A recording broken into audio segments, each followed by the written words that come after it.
السلام علیکم ورحمۃ اللہ وبرکاتہ۔ الجبار چینل کے طرف سے پیش ہو رہے ہیں مشہور اولیاء کرام حضرت خواجہ معین الدین چشتی اجمیری رحمۃ اللہ علیہ کی زندگی کے کچھ حالات۔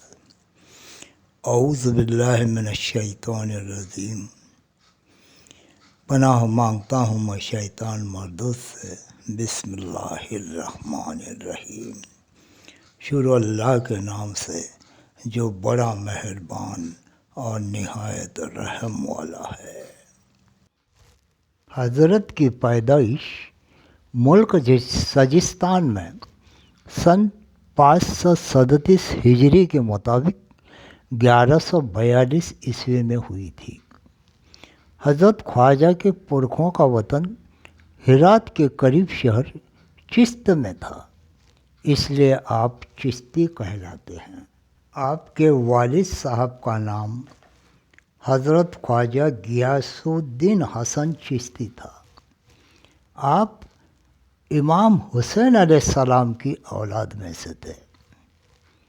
حضرت خواجہ کی شروع کی تعلیم اور تربیت آپ ہی کے نگرانی میں ہوئی، لیکن حضرت خواجہ کی عمر مشکل سے 11 سال کی تھی کہ آپ کے والد عراق میں وفات پا گئے۔ حضرت کو باپ کی میراث سے ایک باغ ملا تھا۔ آپ اسی باغ کی آمدنی اور پیداوار سے اپنی اور گھر والوں کی ضرورتیں پوری فرمایا کرتے تھے۔ ایک دن حضرت خواجہ غریب نواز اس باغ میں بیٹھے تھے کہ ابراہیمی قلندر نامی ایک مجذوب کو آپ کی یہ ادا بہت پسند آئی۔ انہوں نے آپ کے لیے دعا کی، سر پر ہاتھ پھیرا، اور اسی وقت آپ نے محسوس کر لیا کہ جیسے آپ کا دل روشن ہو گیا ہے۔ دنیا اور دنیا والوں سے آپ کا دل ہٹ گیا۔ چنانچہ حضرت خواجہ غریب نواز نے باغ اور سارا سامان بیچ کر اس کی رقم کو رشتہ داروں میں اور غریبوں میں بانٹ دیا اور وطن چھوڑ کر حق پانے کے لیے اٹھ کھڑے ہو گئے۔ آپ وطن چھوڑ دینے کے بعد سب سے پہلے سمرقند پہنچے۔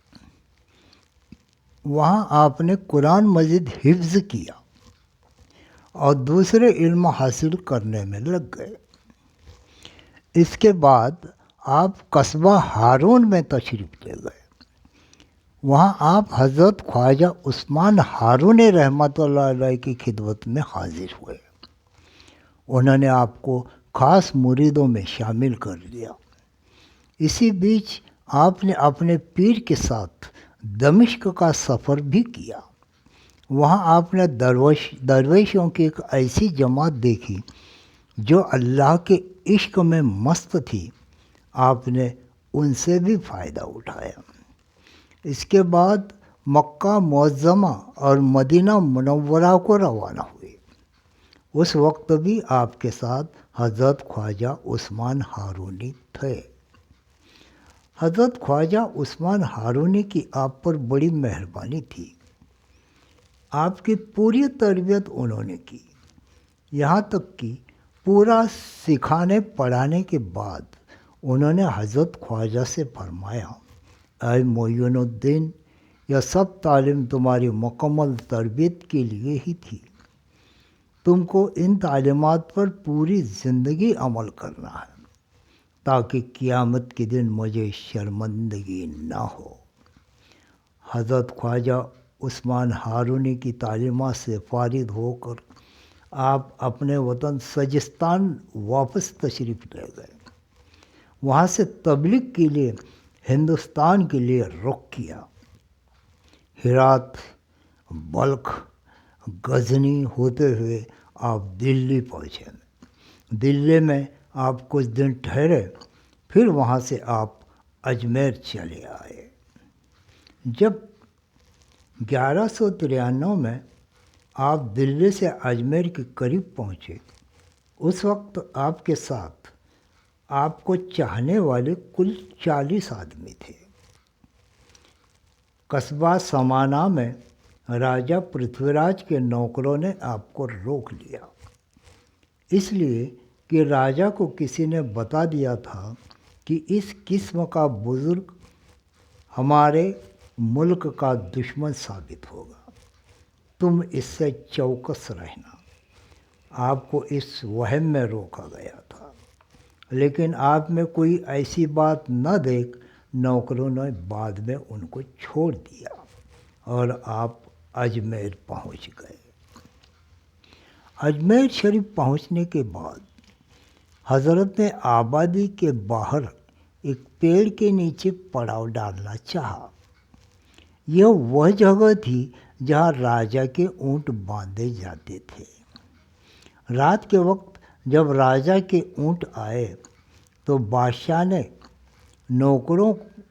بادشاہ کے نوکروں نے حضرت سے کہا کہ یہ جگہ راجہ کے اونٹوں کے لیے ہے، یہاں آپ کو پڑاؤ نہیں کرنا چاہیے۔ آپ نے فرمایا، اچھا بھائی، ہم یہاں سے اٹھ جاتے ہیں، تمہارے اونٹ یہاں سے شوق سے بیٹھے۔ یہ فرمانے کے بعد حضرت وہاں سے اٹھ کر تالاب انا ساگر کے کنارے چلے گئے جہاں مندر تھے اور وہیں قیام فرمایا۔ بیان کیا جاتا ہے کہ اجمیر شریف میں ایک زمانہ سے ایک جن رہتا تھا۔ راجہ اور اجمیر کے باشندے اس جن سے اتنی عقیدت رکھتے تھے کہ وہ اسے پوجتے تھے۔ راجہ نے انہیں اس جن کے واسطے کچھ پرگنے بھی وقف کر دیے تھے۔ حضرت جب وہاں پہنچے اور آپ کی بزرگی عام طور سے لوگوں تک پہنچنے لگی تو یہ جن بھی حضرت کی خدمت میں حاضر ہوا۔ اس پر آپ کے اخلاق کا، آپ کے رہن سہن کا اور آپ کی باتوں کا اتنا اثر ہوا کہ اس نے فوراً ہی اسلام قبول کر لیا اور آپ کے عقیدت مندوں میں شامل ہو گیا۔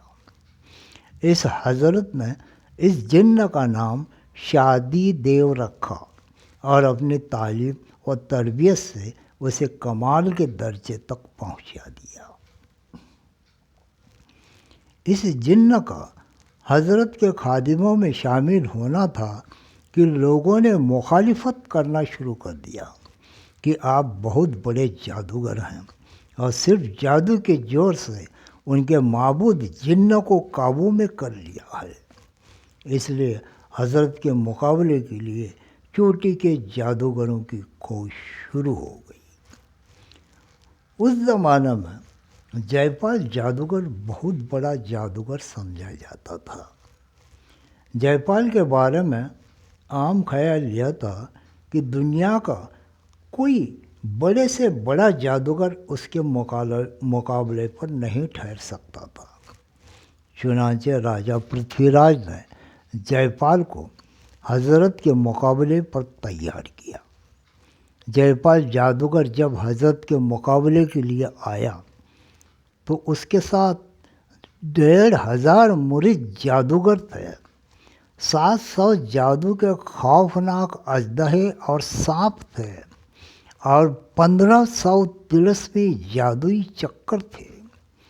ان طلسمی چکروں کا کمال یہ تھا کہ یہ ہوا میں جادو کے زور سے تیرتے پھرتے تھے اور 100 میل تک دشمن کے لشکر میں جا کر دشمنوں کے سر اڑا دیتے تھے۔ غرض یہ کہ جے پال جادوگر پورے انتظام کے ساتھ حضرت کے مقابلے پر آ ڈٹا۔ حضرت کو جب اطلاع ملی کہ جے پال جادوگر پوری طاقت کے ساتھ دھاوا بولنے والا ہے تو آپ نے وضو کر کے اپنے ساتھیوں کو چاروں طرف ڈنڈے سے ایک حلقہ کھینچ لیا اور فرمایا کہ اگر اللہ نے چاہا تو اس حلقے کے اندر نہ تو دشمن آ سکیں گا اور نہ اس کا جادو ہی اثر کر سکے گا۔ چنانچہ جب جے پال اپنے ساتھیوں کے ساتھ اس حلقے کے پاس پہنچا اور حلقے کے اندر قدم بڑھانے کی کوشش کی تو سب کے سب منہ کے بل گر پڑے۔